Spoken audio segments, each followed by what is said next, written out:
Ma pire punition dans ma vie, le pire de mes sévices, aurait été d'avoir Richard Martineau comme père. Est-ce que j'en ai assez dit? Il n'y a personne qui ose le dire. Alors là, votre diversité corporelle, là, vous allez en mourir. Vous allez vivre moins longtemps. Madame, votre fille n'appartient plus au genre humain, elle est un déchet. Depuis 10 ans, il prononce régulièrement des phrases comme celle-là. Elles ont fait de lui une vedette, mais une vedette plutôt controversée. Selon le point de vue où on se place, le Doc Mayou est un dangereux démagogue ou un adepte du gros bon sens. Pierre Mayou, lui, dit qu'il est simplement un paysan qui est aussi médecin, psychiatre et animateur de radio. Vous l'aimez, vous le détestez, peu importe. Ce portrait va vous intéresser.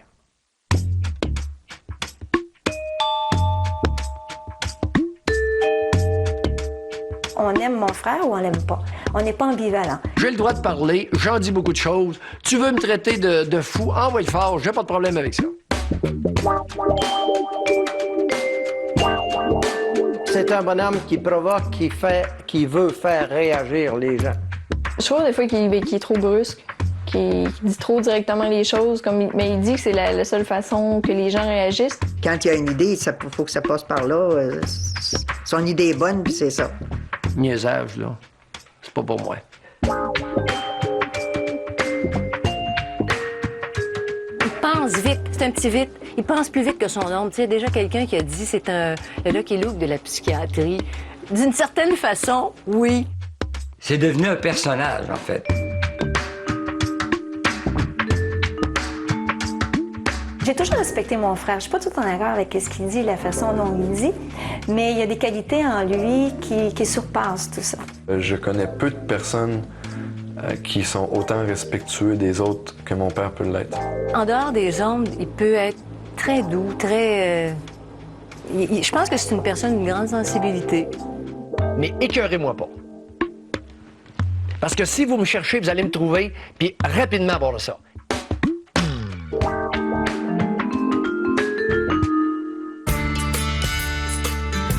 Pierre Mayou est né le 14 janvier 1949 à Normandin, dans la région du Lac-Saint-Jean. Son père, Patrick, était commerçant d'animaux. Pierre est le deuxième d'une famille de 7 enfants. Contrairement à ce que beaucoup de personnes croient, que je devais être rebelle à l'autorité. J'étais très actif et serviable. C'est les deux qualités là, qui prédominaient quand j'étais jeune. Et j'étais un enfant très facile. T'es bien agité, mais t'es pas dur à contrôler. Il était très discret. C'était une personne qui était discrète et puis il était sage. Moi, je le trouvais sage. Il était bien sensible. À propos de rien, il pleurait. Si quelqu'un il faisait un petit quelque chose, il pleurait. Il pleurnichait, puis il lirait. J'étais timide, j'étais réservé comme enfant. J'étais pas frondeur. Le jeune Pierre est doué pour les études. Mais son professeur de 5e année a la mauvaise habitude de le battre. Elle était bien autoritaire. Fort probable qu'il était peut-être agité. Là, je ne sais pas ce que c'est qu'il faisait à l'école, moi. Là. Je bougeais beaucoup en classe. Et elle, ça l'indisposait. Puis, elle, à quelques reprises, elle m'a frappé avec une strap pour que j'arrête de bouger. Puis, il n'avait pas aimé trop ça. Et moi, qui étais très sensible et très vif, toujours été très vif, lorsqu'elle est venue, lorsque j'ai vu venir la strap, j'ai tassé ma main. Et cette dame-là avait une robe serrée sur elle, puis elle était assez grassette. Son coup de fouette est arrivé sur sa cuisse. Elle ne m'a jamais retouché. Et j'ai dompté la maîtresse. Elle ne m'a plus jamais retouché. Ça a été fini. Elle a goûté à sa médecine. Rapidement, Pierre prend de l'assurance et ne se gêne pas pour partager ses opinions. Une caractéristique héritée de son père. Mon père avait le sens, c'est un type qui était extrêmement vif, et le sens de la répartie là, hors du commun. Son père avait le sens très, très, très critique également, qui remettait toujours les choses en cause. Mon mari disait sa façon de penser, comment il s'arrêtait le pape. Il aurait dit pareil. Puis Pierre est pas mal comme ça aussi. Je pense que ce qui unissait mon père et mon grand-père, c'est justement ça, c'est le désir de s'exprimer et puis de se foutre un peu de ce que les gens vont penser de ça. Je pense que Pierre avait une grande admiration et un énorme respect envers son père. Et je pense qu'il a toujours été un petit peu pour lui une image de force. Un exemple? J'ai perdu sa mère, il devait avoir 13-14 ans. Son père, il avait 20 ans, accidentellement. Son père s'est fait couper une jambe dans une moissonneuse lieuse, accidentellement. Mon père était une personne qui n'y avait rien pour l'arrêter. Et puis je pense que Pierre n'a pas peur du tout de relever aucun défi, a une force de caractère incroyable. À l'âge de 11 ans, Pierre fait déjà preuve d'une grande détermination.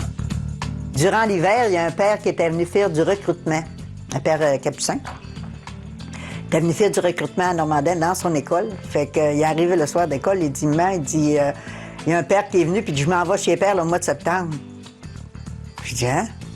J'ai choisi d'aller pensionnaire, faire mon cours classique à Cap-Rouge, alors qu'on demeurait au Lac-Saint-Jean. Il y avait 11 ans et demi quand on est venu reconduire à Québec. J'étais content, les bebelles quand on a parti. J'ai dit, moi, je trouvais ça pas mal loin, si on s'en retournait à Normandin. Puis j'allais chercher son lavage au bureau de poste, puis j'y lavais son linge, j'y retournais. Puis... Je pense que si mes parents l'ont laissé partir, c'est qu'à l'époque, il y avait une religion. Tu sais, les gens étaient très religieux et maman pensait peut-être en faire un père ou un frère, un curé. L'année suivante, le père de Pierre, Patrick Mailloux, déménage sa ferme de Normandin à Neuville pour pouvoir se rapprocher des abattoirs de la région de Québec. Pierre est maintenant moins éloigné de sa famille et de ses chevaux. J'ai grandi avec les chevaux, j'ai grandi avec les poneys. Mon père était commerçant de chevaux, mon parrain était un agriculteur. On faisait tous les travaux de la ferme avec des chevaux. Il n'y avait pas de tracteur quand j'étais jeune, puis j'étais habile. On n'avait pas de vélo, on n'avait pas de choses, vraiment de jouets, là, comme même de nos amis qui avaient des vélos, tout ça. Nos jouets, c'était les animaux. Pierre a eu un cheval avant d'avoir un auto. Dès qu'il a eu de l'argent, puis il était encore étudiant, s'est acheté un cheval. Au séminaire de Cap-Rouge, Pierre est un élève attentif qui prend ses études très au sérieux. Pierre est un des étudiants dont je me rappelle le plus. Avec Pierre, tu disais pas n'importe quoi. Il fallait que ce que tu disais ait de l'allure, que ce soit assis confortablement sur des éléments qui lui permettent de juger que ce que tu lui avais dit, c'était pas une blague, que c'était sérieux. Gilles Chouineur s'était aperçu que j'avais de l'intérêt pour la biologie, puis je pense que j'étais bon là-dedans. J'étais arrivé comme ça, à un moment donné. Pierre, où tu t'en vas? Qu'est-ce que tu as envie de faire? Oh, je ne sais pas. Il m'avait demandé, il dit, Pierre, as-tu déjà pensé à la médecine? Ma réponse a été non. J'ai dit non, j'ai jamais pensé à ça. Ben, il dit, tu serais peut-être bon. Puis là, je pense que la petite lumière s'est allumée. Alors, dans les semaines suivantes, j'ai rempli une application pour entrer en médecine à l'Université Laval et une pour Sherbrooke. J'ai été refusé à Sherbrooke, accepté à Laval. Rapidement, le jeune étudiant trouve un moyen pour financer ses études en médecine.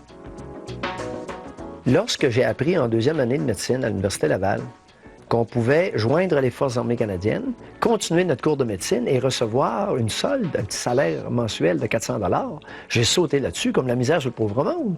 Là, j'ai reconnu un peu le caractère opportuniste aussi de Pierre.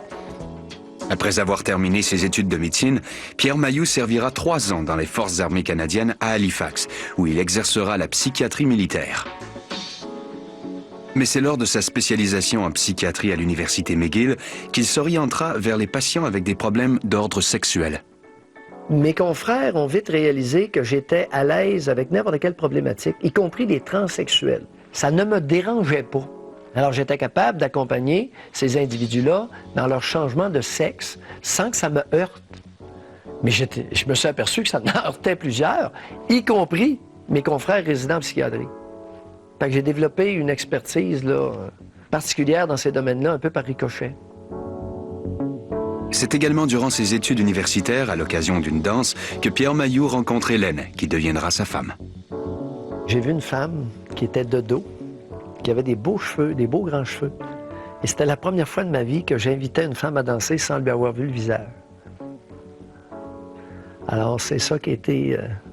Je l'ai invitée à danser, puis j'ai trouvé qu'elle se moulait bien à mon corps. C'était ça qui était le début. Pierre débute la pratique de la psychiatrie dès 1979 et il est papa pour la première fois. Mais un drame viendra troubler son bonheur. Lui et Hélène arrive à la maison à Neuville, chez mes parents, puis moi, j'étais là, et puis toute en larmes, et puis c'était... là, tu te dis, mais qu'est-ce qui se passe, là, tu sais? Le premier bébé, on l'a perdu, une mort du berceau. On a goûté à ça. La conjointe est infirmière, moi, je suis médecin. Le bébé est mort à côté de nous autres, on s'en est pas aperçu, tu sais. C'est pas chic, là. Bébé de 10 semaines, une belle petite fille, belle comme un cœur, Apgar 10 sur 10 à la naissance. Elle avait vu le pédiatre une semaine ou deux avant. Puis on se lève un matin, le bébé est mort au côté, dans son petit Moïse, au côté du lit. On n'osait pas prononcer le nom de sa petite fille devant lui. Il n'en parlait pas jamais, jamais, jamais. Ni lui ni elle, il n'en parlait pas. C'est sûr qu'ils ont été très touchés par ça, et de nombreuses années. À chaque date d'anniversaire de ma sœur qui est décédée, ma mère a dit, bon, aujourd'hui, ta sœur, elle aurait 26 ans, elle aurait 25 ans. Ou, Écoute, perdre une jambe, là, au côté de ça, moi, je dis c'est un moindre mal, là. Fait que c'est ça qui était le drame, là. Ça, on parle d'un vrai drame, là. Mais la famille Mayou s'agrandira avec la naissance de Éric, Guillaume et Véronique. Mon rôle de père, moi, c'est très simple, c'est d'être un support à la mère. De temps en temps, je vais aider auprès des enfants, mais j'aime pas ça. Les bébés, moi, là, écoute, là, merci. Je suis un homme, je suis pas une femme. C'est bien une valeur, les seins, c'est pas moi qui les ai. OK? Puis le talent maternel, c'est pas moi qui l'ai. Mais c'est vrai que ça a toujours été ma mère qui s'est occupée de nous un petit peu, si on veut, dans le sens que mon père était tout le temps présent. On a toujours eu la possibilité de discuter avec mon père de tout ça, mais bon, c'est ma mère qui veillait aux leçons, aux devoirs, c'est ma mère qui venait nous chercher à l'école, c'est ma mère qui préparait les repas. Quand les enfants ont grandi, ma job, c'était de faire une patinoire de dimension olympique, c'est-à-dire avec les bandes larges, mais des bandes solides. Fait que quand ils se cognaient le nez sur la bande, ils s'apercevaient qu'il y avait une bande. Mais sur la patinoire, il y avait de l'espace pour jouer. Il nous a toujours laissé le choix de faire ce qu'on voulait dans la vie. Si on peut dire merci à quelqu'un, je pense que c'est de nous avoir laissé le choix de décider ce qu'on voulait faire. Fait qu'il y a à peu près n'importe quoi qu'ils font ou qu'ils essayent de faire, tant que ça a de l'allure, c'est correct. Sinon, il y a une bande de patinoire, puis ils vont se cogner le nez dessus, ce sera pas long. Bien solide. Dans chaque famille, il y a des points positifs puis des points négatifs. Mais je pense que jamais au monde, je désirerais d'avoir eu un autre père que lui.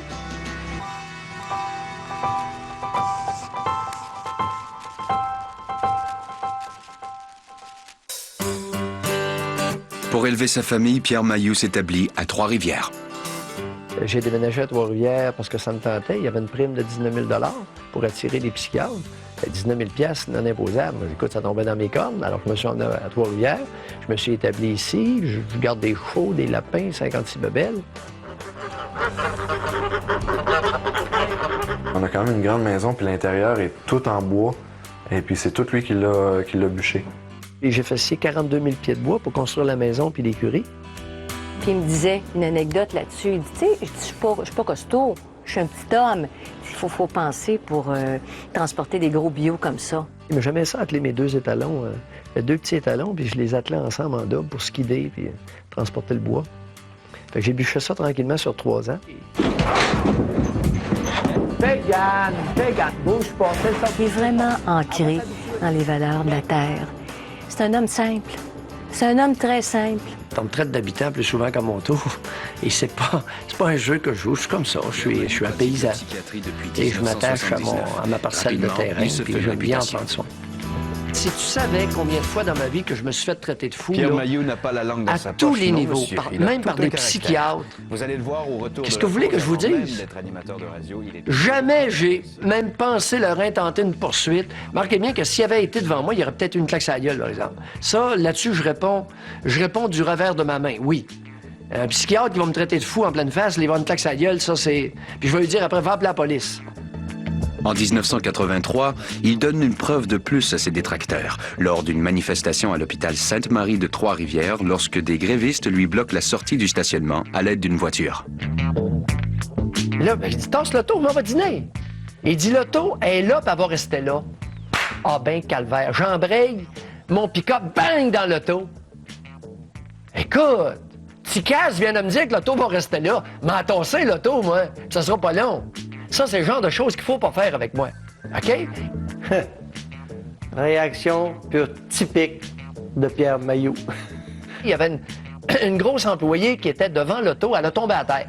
Fait que là, ça a créé une commotion. 3 hommes, 3 costauds qui arrivent aux côtés, baissent ma vitre, puis là, je m'accote, puis j'attends. Je n'ai pas dit un mot et je n'ai pas bougé. Savez-vous ce qui serait arrivé s'il y a quelqu'un qui m'avait frappé? Puis je pense qu'ils l'ont deviné. J'avais un pick-up diesel qui tournait au neutre. Au premier coup de poing, j'embrayais et je nettoyais la place. Puis je pense que les 3 gars, ils l'ont senti. Il n'y a personne qui m'a touché. Et il fallait surtout pas. Oh, il l'aurait bien fait. Oh, il l'aurait bien fait parce qu'il était pas mal aiguisé de ça, là. Le juge m'a donné une absolution conditionnelle à verser 300 $ à une œuvre de charité méritoire, ce que je me suis empressé de faire. Et par la suite, j'ai demandé quelques années plus tard le fameux pardon, que j'ai obtenu évidemment, et c'est tout ce que j'ai comme antécédent criminel. Dans les années 80, des représentants de la Direction de la protection de la jeunesse affrontent également le redoutable psychiatre. En particulier, une travailleuse sociale qui tient absolument à être présente dans son bureau lors de sa consultation avec un jeune enfant.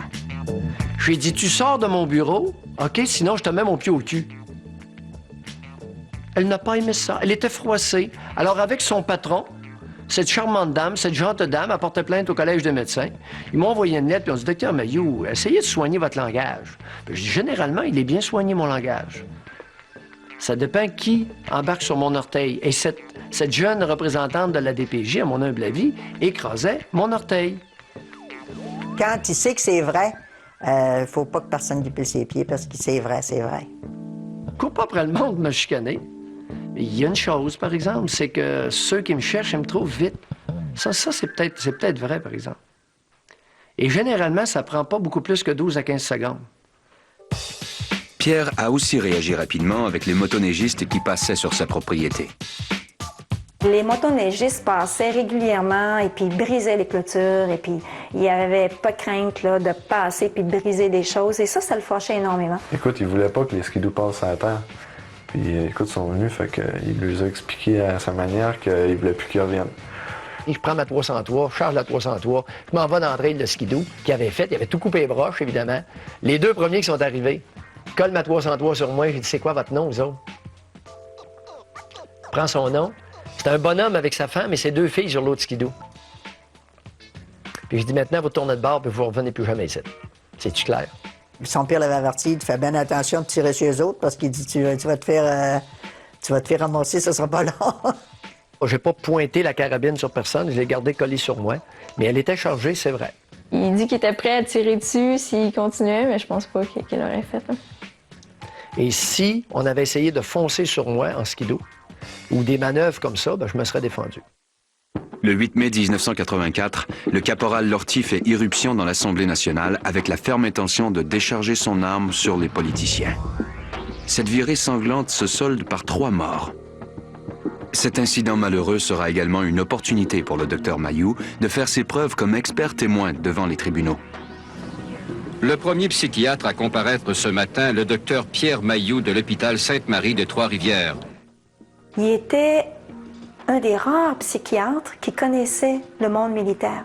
Donc c'est comme ça qu'ils sont allés le chercher. Il a été demandé parce qu'il acceptait, lui, de se mettre la tête sur le bio pour dire que l'ortie était malade, alors que beaucoup ne veulent pas se mouiller.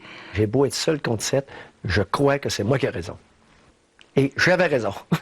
Avec le bon travail qu'il avait fait au niveau de ce procès-là, il y a des gens qui ont redemandé après ça des expertises légales et il en a fait maintes et maintes par après. Je suis un mauvais perdant.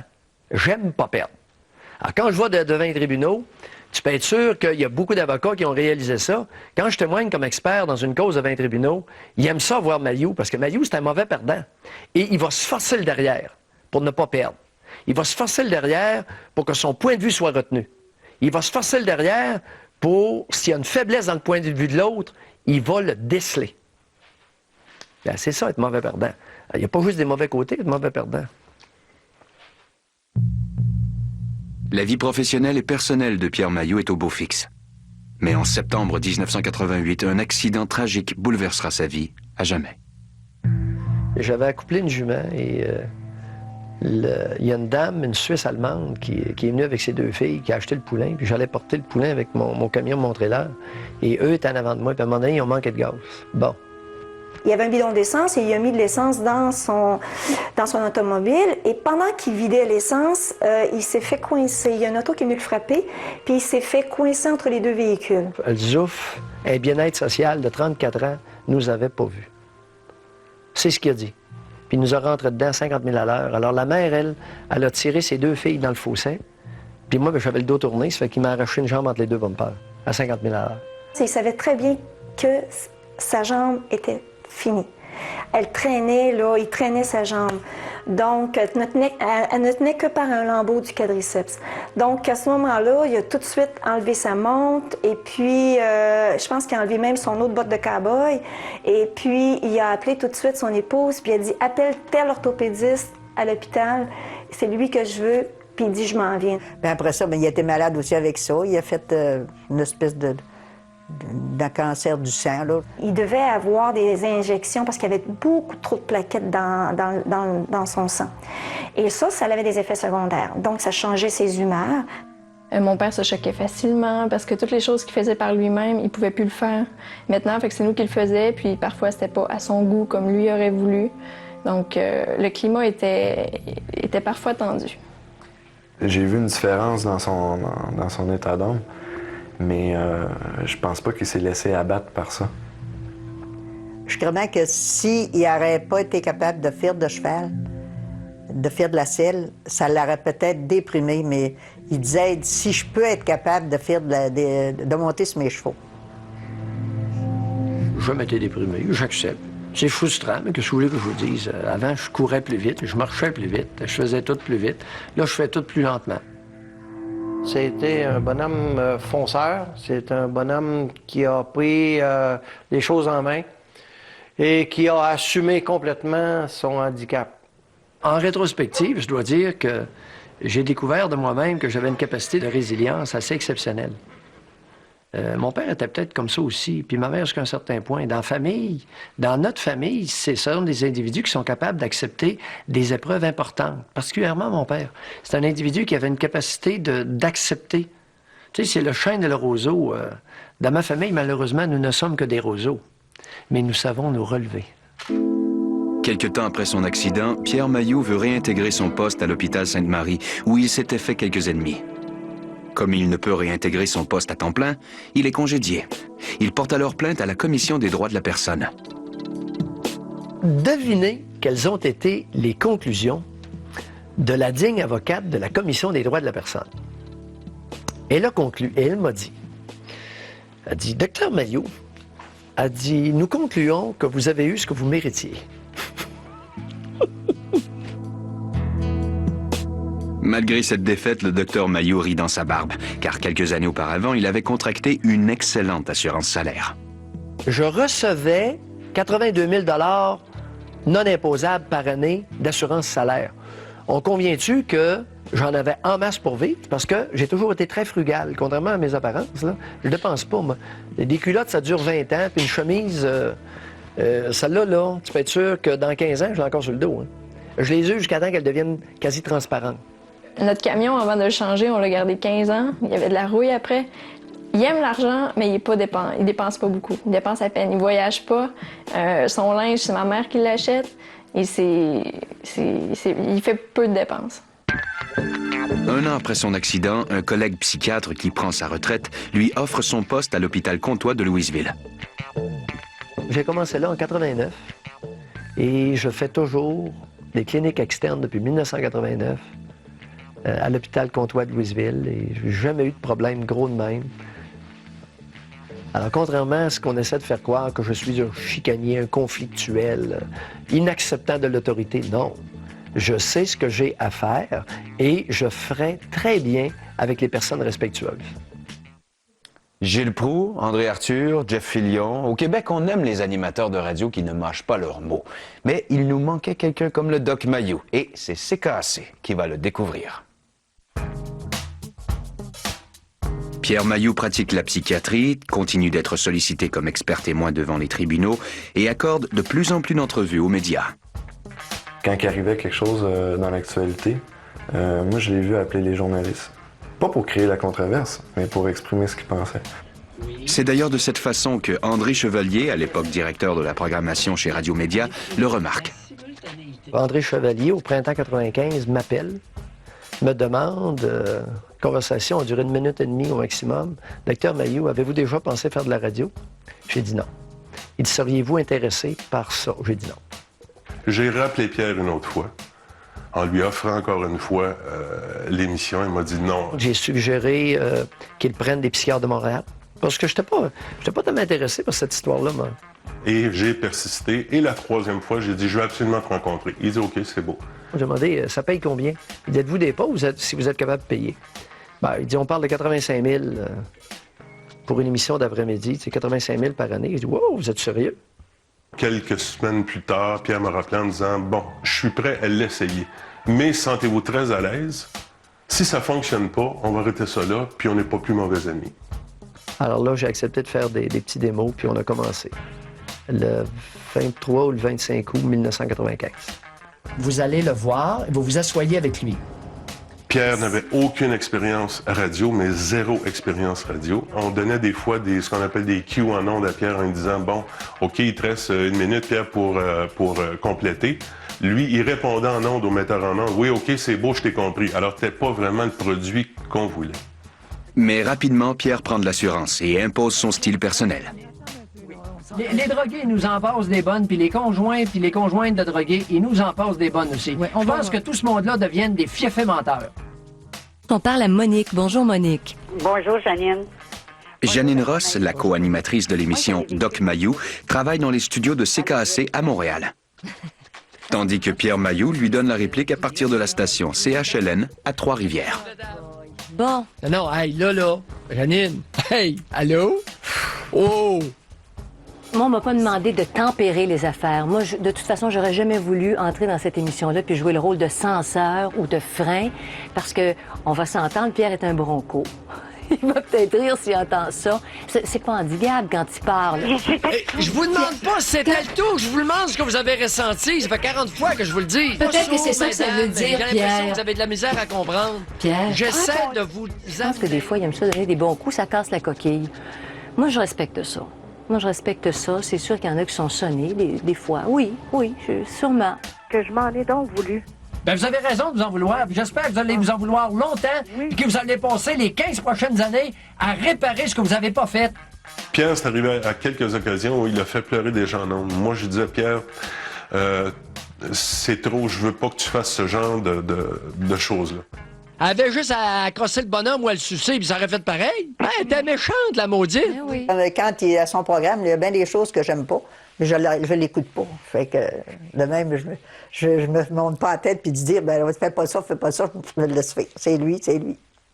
Est-ce que tu veux la vérité si j'écoute mon frère à la radio? Pas souvent. Il me fâche trop. Oui, je trouve que parfois mon père est trop brusque, mais il dit que ça nécessite ça, sinon les gens ne comprennent pas. Quand entre hommes, t'es même plus capable de sacrer tranquille sans avoir une maudite gonzesse qui s'en va se plaindre. Ils sont vulgaires, ils sacrent, sa main dispose. Société de pissous et de pisseuses. Dégueulasse. De la provocation naît souvent un degré supérieur de réflexion. Et c'est pas facile à prendre, mais des fois, il faut peut-être brasser un peu la cage, comme on dit. La provocation, c'est bon. Tu m'arrives avec un point de vue, ça heurte le mien. Wow! Bon. Est-ce que tu as raison? Est-ce que tu as tort? Pourquoi je suis heurté? C'est toute une démarche là, qui s'installe en quelques secondes. Est-ce que quelqu'un, à un moment donné, va avoir le culot de demander à Céline Dion comment elle trouve René lorsqu'il est à poil? Elle est bonne! Le dédain recule à mesure que l'argent augmente. Lui, là, il a travaillé pour devenir psychiatre. Correct? On lui a pas dit c'est la pose de voix, puis qu'est-ce qu'il faut dire, puis tout ça. Il est naturel, il est à 100 tu sais, pur jus d'orange, là, c'est ça. Mais c'est un gars de la campagne. Moi, je reconnaissais le langage des gens de ma génération ou des plus vieux, où on appelait un chat un chat. Est-ce qu'à 40 ans, vous étiez capable de sentir lorsque votre vulve était inondée? Absolument. je réagis à la radio avec mes traits de caractère, avec ma personnalité, avec mon background, avec ma sous-culture. Il n'y a aucun élément de spectacle. J'ai jamais suivi aucun cours de rien, moi. Alors, à la radio, c'est moi, c'est une partie de moi. Mon père accepte que les gens soient pas d'accord avec lui, mais il trouve tout le temps des des explications pour démontrer son point de vue, pour qu'à la fin, on dise « OK, c'est vrai, t'as raison ». Je pourrais lui dire le point de vue, puis il va m'écouter, mais je suis pas sûre que ça va changer quelque chose. À partir du moment où tu fais torcher ta progéniture par ta mère, aurais-tu la décence de fermer ta gueule au moins? Ferme ta gueule! Ton gamin, si tu voulais pas avoir ta mère d'un jambe, il faut lui l'élever. Mais souvent aussi, je vais vous dire, les gens vont téléphoner 6 mois, 1 an plus tard, puis disent « Ben, maudit, Pierre Mailloux, vous aviez raison. » Ça, j'ai été témoin de ça plusieurs fois. Fait que dans le fond, il y en a qui se font casser la coquille et ça leur permet de faire des prises de conscience. C'est sa méthode à lui. Pourquoi vous avez fait 2 enfants avec un drogué? C'est ça. C'est ça. C'est tout autour de tout ça. C'est que je n'étais plus moi-même. Comment je pourrais dire? Avez-vous déjà été vous-même? Mais son style flamboyant ne plaît pas à tous. En 2001, le Collège des médecins porte plainte contre le docteur Mailloux. La plainte formulée contre le docteur Mailloux dit qu'il tient des propos lapidaires, méprisants et souvent trompeurs pour le public. Oui, j'ai tenu des langages un peu rock'n'roll à l'occasion. Puis, c'est un crime. Oui, mais c'est un manquement à l'éthique. T'sais, manquement à l'éthique, là, on convient dessus que c'est un gros élastique, puis tu peux l'étirer, puis dépendamment de ton étroitesse d'esprit, il peut être plus ou moins long, ton élastique d'éthique. Écoutez, ce ne sont plus des êtres humains, Christiane. Votre fille n'est plus un être humain. Votre fille, malheureusement, est rendue à un stade de déchet, mais c'est à vous de ramasser ça. Mais oui, enfermez-la 3-4 ans, puis rappelez-nous. Les plaintes qui ont été portées contre le docteur Mailloux ne l'ont jamais été par des auditeurs ni par des patients. L'ont été par des organismes comme la DPJ, comme certains psychiatres universitaires qui n'aimaient pas son langage, qui avaient des opinions contraires. On a le droit. Mais ces poursuites n'inquiètent pas du tout le docteur Mailloux. Il n'y a rien de pire que de réagir avec grand sérieux à une accusation insignifiante. Il partait le matin, je me souviens, le coffre de l'auto était plein de dossiers. Puis là, il était content, puis il s'en allait. J'ai pas l'impression que ça le dérangeait. Il aime ça. Ça l'énerve pas, ça le met dans... C'est vrai que ça l'allume. Ça, c'est vrai. Puis je le vois quand il le dit, les yeux deviennent pétillants, et puis il y a de l'énergie, et puis il embarque là-dedans, puis il se défend. C'est une bataille, il n'y a pas peur de ça. Quand on dit, tu sais, la confrontation, la provocation, les bonnes batailles, il est là. Je pense que ça correspond à quelque chose qui lui plaît, en quelque part, d'aller se battre. Je me représentais moi-même, aucun expert. Hey, c'est quand même pas pire, tu sais. Ils se sont plantés sur 5 chefs, alors que moi, j'arrive avec mes sacs sur le dos, ma paire de cannes, et puis bonjour la visite. Tu sais, j'ai été très fier de ça. Le psychiatre animateur de radio Pierre Mailloux vient d'être sanctionné par son ordre professionnel. Le docteur Mailloux est radié du Collège des médecins pour une période de 7 jours et il devra aussi payer une amende de 10 000 $. Je leur ai dit au 2e comité de discipline, gang, je vous informe que je n'ai aucun regret pour les propos que j'ai été tenus. Je vous dis pas que ce sont des grands propos. Je vous dis pas que il n'y a pas à l'occasion une vulgarité évidente. Je vous dis que je n'ai aucun regret pour les propos que j'ai tenus. Je les ai tenus, je les ai répétés et je vais les répéter. Ça les a un peu mis le feu derrière. Puis je les comprends. Tu sais, c'est un petit peu baveux, vous conviendrez. Mais c'est ça. Après la radio, il décide de faire l'expérience de la télévision. Le doc Mailloux va-t-il être controversé là aussi? Il y a de fortes chances. En 2003, pour la première fois, Pierre Mailloux participe de façon régulière à une émission de télévision, la télé-réalité Love Story. J'étais très surpris qu'il participe à cette émission-là. Et je lui ai dit, puis il a dit, « Ben non, je vais y aller, il dit, ça va être drôle, c'est tout. » J'ai aimé ça. J'ai aimé ça. Quel moment de télé-vérité. Moi, je trouve que, personnellement, que mon père soit à la télé, c'est un petit peu ridicule. mais que ça faisait plus ou moins professionnel. C'est un laboratoire humain extraordinaire. Fait sur une base volontaire, c'est sûr que c'était une première expérience. Sur le plan légal, on aurait avantage à... Ça, il faudrait, par exemple, la prochaine fois qu'on s'entoure un peu mieux pour pas que les parents qui sont offensés de mes interprétations là, puissent me poursuivre trop facilement. Là. C'est un peu gossant, ça. Mais finalement, les lofters abandonnent leur plainte. Même si le Collège des médecins pointe du doigt le docteur Mayou, aucune poursuite ne lui est intentée. Lorsque je m'attaque à une problématique, je peux être tannant en maudit. T'sais, moi, je suis un peu comme les pitbulls en Ontario, là. Je peux être sûr que les pitbulls en Ontario, on veut les museler, puis on veut les castrer, les museler, puis tout le kit. Et Mayou, c'est un peu pareil, là. C'est une maudite gang qui aimerait bien ça me mettre une muserolle, puis coupe les chenolles, puis tranquille, mon pitou. Un autre sujet de controverse pour le docteur Mayou, la castration volontaire chez les pédophiles.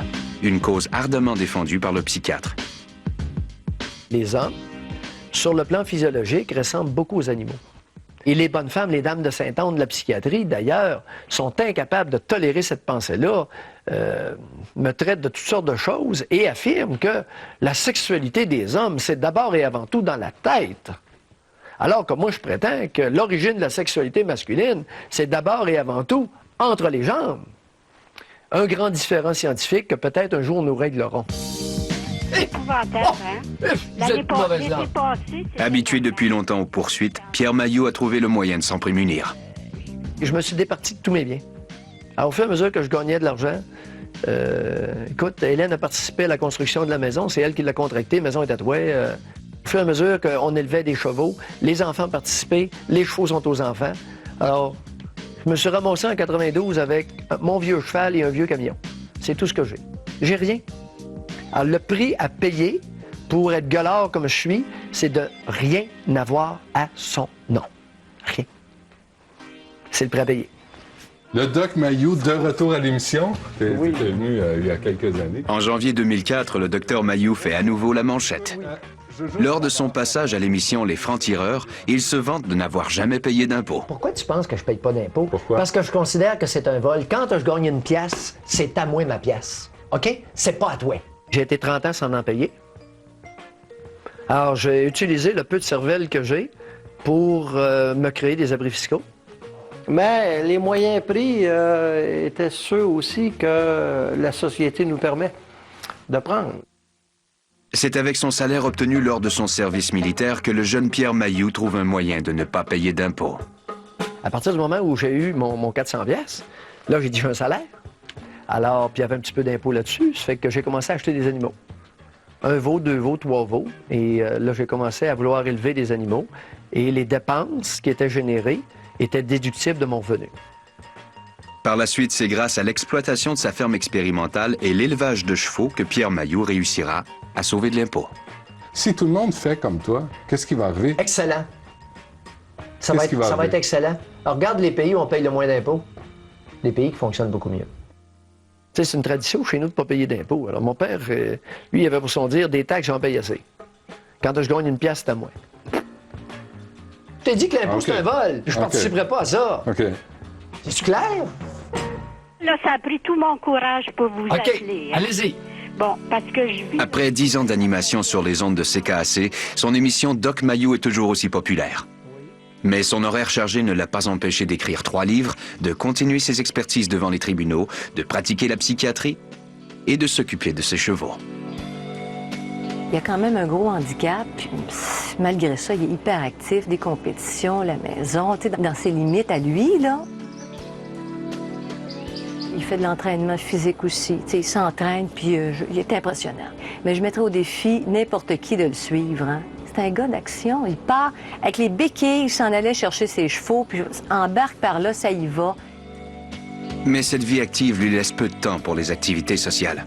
L'amitié, est-ce que c'est important? Quelques amis, oui. J'aime bien avoir quelques amis, mais pas trop, parce que ça devient chalant, gossant, envahissant. Pierre n'est pas une personne qui va passer du temps avec des gens si les gens ne lui rapportent pas quelque chose aussi. Ça doit être mutuel. Lorsque je veux me reposer, je n'appelle pas des amis, je m'en vais dans l'écurie. Puis je m'amuse avec mes chevaux. Ça, c'est Aramis. Elle a 5 ans, presque et demi.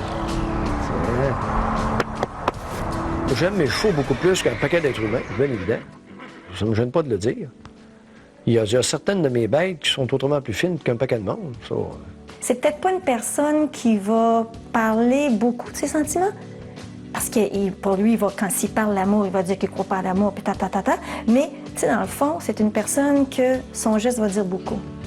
On n'a qu'à regarder son geste, puis on va comprendre qu'est-ce qu'il veut dire.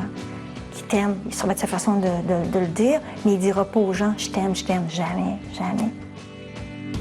Malgré son côté solitaire, le docteur Mailloux peut également faire preuve d'empathie. Moi, j'ai toujours trouvé que Pierre était très généreux et démesurément quand il aime pour les gens qu'il aime et pour les causes qu'il croit. Et il donnait une quinzaine de dindes à la Saint-Vincent-de-Paul pour tâcher qu'elle allait faire la distribution aux pauvres puis pour qu'il y ait du manger pour Noël. Alors, lorsqu'on veut faire de la charité, ben, tu donnes des biens de consommation courante. Il n'y a pas grand possibilité de détournement. Tu sais, je vois mal un ivrogne ou un drogué partir avec les dindes que j'ai données à sa famille puis aller les vendre pour aller s'acheter du stock ou aller s'acheter une caisse de bière. Le jeune Pierre Mailloux rêvait d'être un brillant psychiatre, mais il ne s'attendait pas du tout à devenir une personnalité publique. Tu sais, être populaire, être connu, je suis connu, puis ça m'apporte rien, c'est pas ça mon kick. Mon kick, moi, c'est de sentir que j'ai peut-être changé quelque chose en quelque part. Je pense que l'opinion de mon père sera toujours utile pour pouvoir critiquer ce qui se passe, ne serait-ce que pour nous faire réfléchir.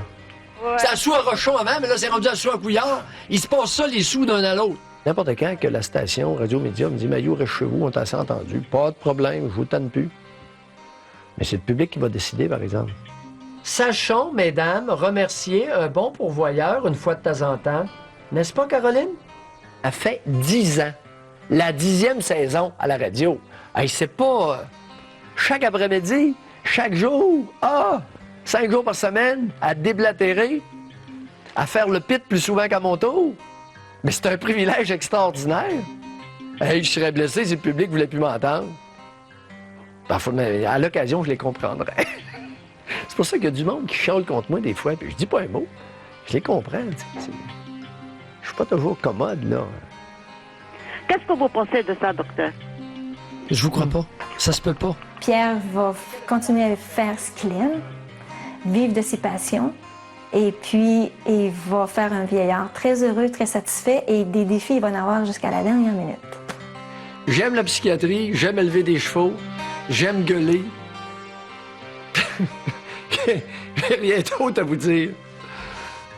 Alors, j'imagine que tant que je vais avoir la santé, je vais pratiquer la psychiatrie, je vais élever des chevaux, puis je vais gueuler. Ouais, moi, c'est drôle, je me sens privilégié. Parce que hier, j'avais pas parlé depuis un mois. Il n'a jamais pris. Il est rentré à l'hôpital, c'était fini. Il ne voulait pas parler à personne. Puis, hier, j'ai parlé avec Eric, son fils. Oui. À un moment donné, le téléphone sonne. Et on me dit, le doc voudrait te parler. Et ça a duré 30 secondes. Mais tu sais, la voix d'un mourant, là, elle veut dire, tu sais que c'est pas... Oui, hein. Oh! Puis, tu sais, j'ai dit, hey, doc, regarde ce que c'est. Je m'ai écrit pour demain, c'est ça que j'ai le goût d'écrire. Là, il dit, tu feras comme d'habitude, tu écriras ce que tu voudras. Ouais. Avec là, j'ai dit, en tout cas, je t'aime. Et j'ai dit, c'est assez évident. Ça représente bien le doc, ça, Régent. Doc Mailloux, alors votre question, c'est quoi? Jean-Luc, oui. Pourquoi ça te bouleverse? Ça me bouleverse parce que je pense que dans notre société, nous donnons peu de qualité à la fin de nos jours et au début de nos jours. Autrement dit, je trouve qu'on se retrouve devant une décision, alors que la mort, je pense, c'est un geste individuel, mais c'est communautaire aussi. Et ça me bouleverse un peu de voir qu'on fait un point de presse, on rend ça public, puis que là, il s'en va chez eux, puis moi, je suis interrogé. Est-ce que je peux jouer au psychiatre avec toi un peu, Jean-Luc? Ben, tu peux bien jouer au psychiatre, viens.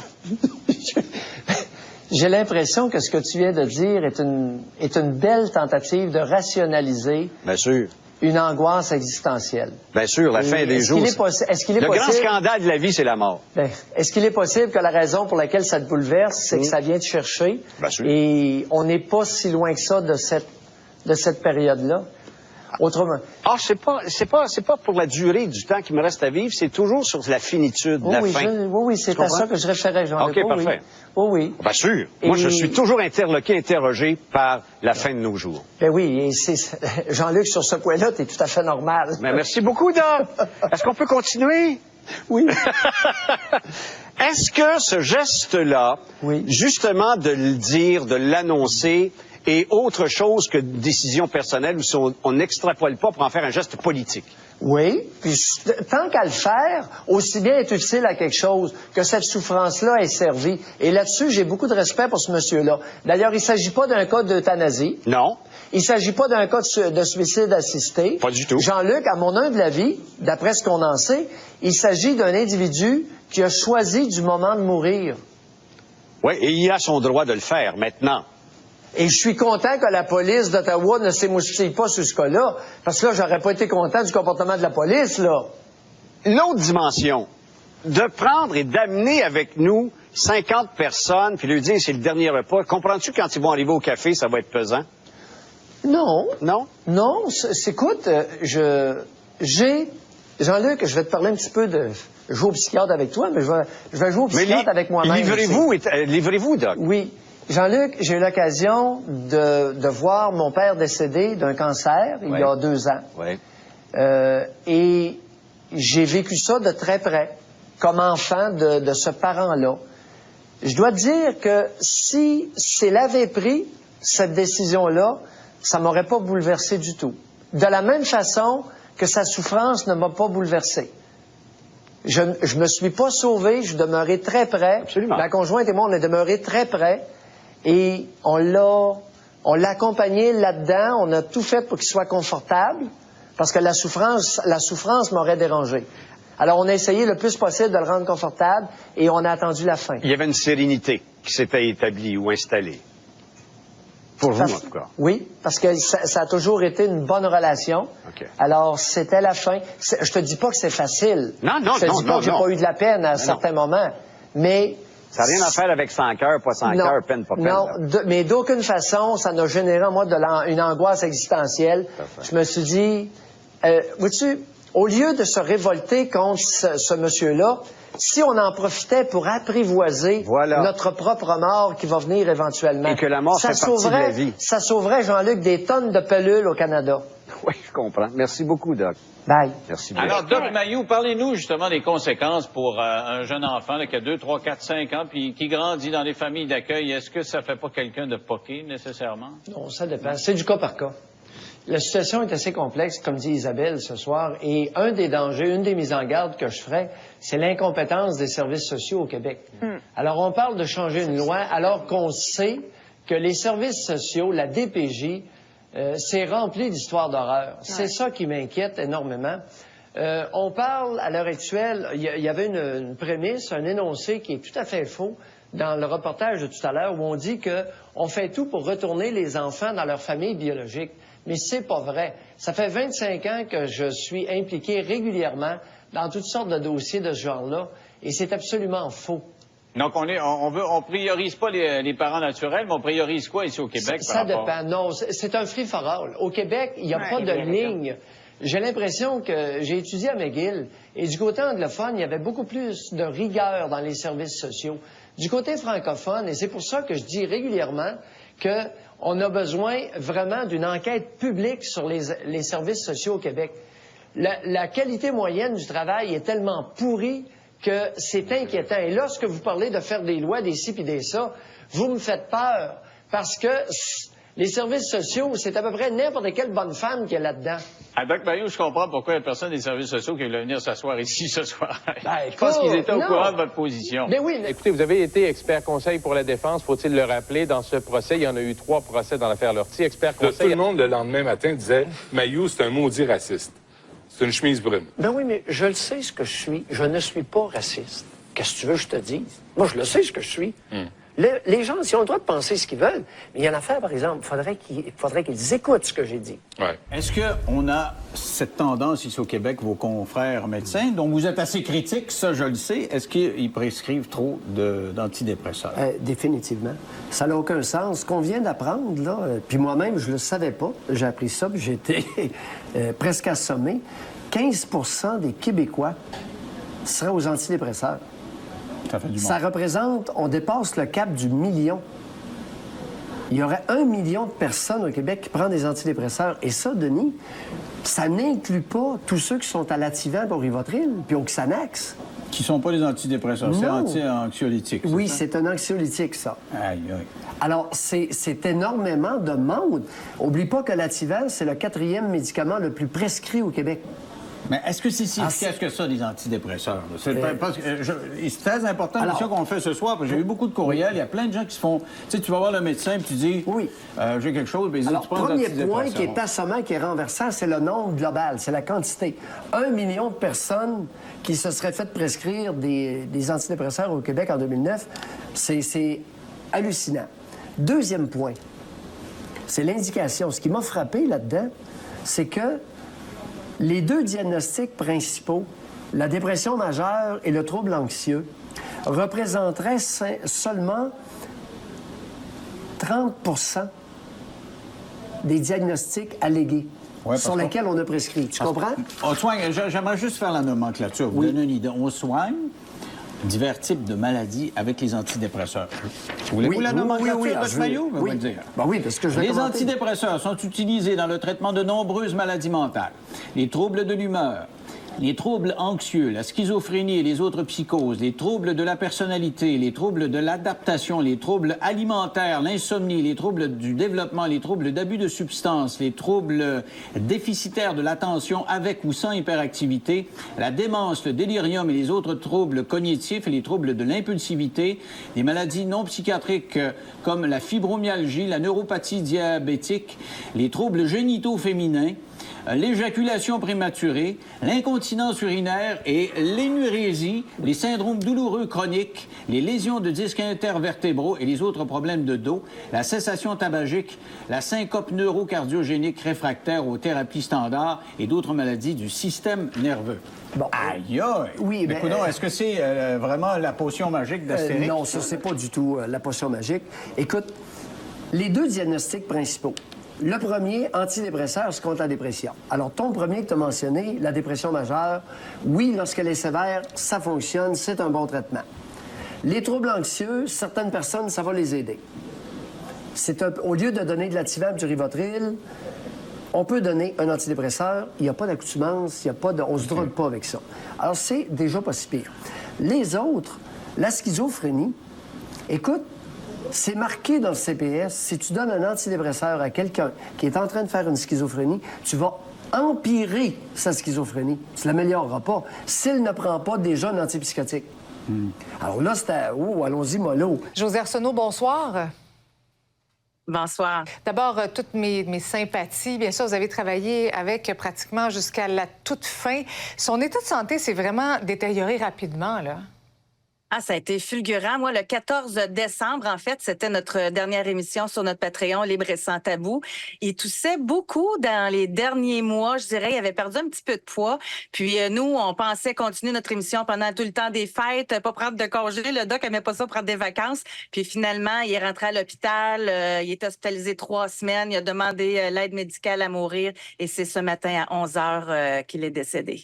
Pourquoi avoir décidé de faire un podcast avec le Doc Maillot? Bien, nous, c'est arrivé, on avait déjà une belle complicité quand on était sur Cogeco Réseau. Et avec la pandémie, il y a plusieurs animateurs qui ont été mis à pied, qui ont été congédiés. Puis moi, j'avais envie de continuer cette expérience-là avec lui. Je lui ai proposé le podcast, puis il m'a dit « Go, je te suis, t'es ma chef d'orchestre, j'embarque avec toi. » On le connaît quand même pour ses déclarations, disons-le, là, parfois controversées. Est-ce qu'il vous choquait parfois? Ah, souvent. Ah ouais? C'est arrivé régulièrement. Sauf que moi, ce que j'aimais beaucoup de notre dynamique, c'est qu'on était capable de débattre. On était capable d'avoir des opinions différentes, puis vraiment, là, mais on était aussi capable de se respecter mutuellement. Donc, quand l'argument était terminé, on passait à d'autres choses, puis c'était terminé. On connaît bien le personnage public, coloré, mais comment était-il en privé? Je dirais calme. C'est pas un mot que vous attendiez à entendre, hein, mais c'est que... C'est quand je le recevais chez moi, par exemple, là, il s'installait, il se trouvait un coussin, il s'installait confortablement, puis il écoutait. C'est pas quelqu'un qui prenait beaucoup de place, c'est drôle à dire encore. Bon, c'est sûr, quand on avait des parties de radio, là, il prenait beaucoup de place, mais quand il était chez moi, par exemple, avec ma famille, très, très calme tout le temps, même discret, Mais je dirais. est-ce qu'il s'en mettait en question des fois en disant « Ouf, je suis peut-être allé un petit peu loin cette fois-là? » Non, jamais. Non? Bon. Non, c'était pas son genre. Bon, bien, disons que ce sera la santé qui l'aura arrêté. Hein, c'est ce qu'il disait. Oui. Je vais arrêter quand la santé sera plus là. Malheureusement, il est décédé aujourd'hui, entouré de ses proches. Bien, Madame Arsenault, merci beaucoup d'avoir été avec nous ce soir. Bien, merci à vous de l'avoir souligné. Merci. Au revoir. Bon, bien, disons que ce sera la santé qui l'aura arrêté. Hein, c'est ce qu'il disait. Oui. Je vais arrêter quand la santé sera plus là. Malheureusement, il est décédé aujourd'hui, entouré de ses proches. Bien, Madame Arsenault, merci beaucoup d'avoir été avec nous ce soir. Bien, merci à vous de l'avoir souligné. Merci. Au revoir.